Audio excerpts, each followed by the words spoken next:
Coffee হাউসের সেই আড্ডাটা আজ আর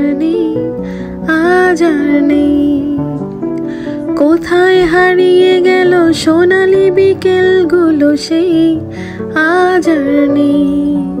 তো আমি চা কিংবা কফি মানে কোনোটাই খুব বেশি একটা পছন্দ করি না, তাই এরকম টুকটাক একটু বের হলে কিন্তু আমার পছন্দের জায়গা হচ্ছে পানিরা ব্রেড, আমার খুবই পছন্দের, এবং সেখানকার স্যুপটা আমি খুবই পছন্দ করি, বিশেষ করে উইন্টারে খুবই ভালো লাগে।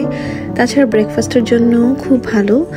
আর আরেকটা স্মুদি আছে এখানে, গ্রিন স্মুদি, ওইটা আপনার স্পিনাচ, কেল এবং আমি সাথে ম্যাঙ্গো অ্যাড করে নিই, আপনি চাইলে অন্য কিছু অ্যাড করতে পারেন। সেটা কিন্তু খুবই হেলদি এবং আমার খুবই পছন্দের।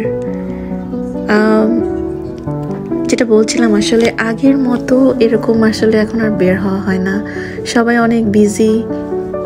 তো একটা কথা বলতে গেলে যে সময় আসলেই খুব দ্রুত চলে যায়, এবং যায় ভালো সময়টাই খুব ভেরি ফাস্ট চলে যায়। মানে একটা কথা বলে যে যায় দিন ভালো আসে দিন খারাপ। Actually this is very true. So you don't know what next waiting for you. So enjoy every bit of your life, every moment of your life. ভালো থাকবেন সবাই, অ্যান্ড আমার ভিডিওগুলো ভালো লাগলে অবশ্যই একটা লাইক করে দিবেন। See you next time. আল্লাহ হাফেজ।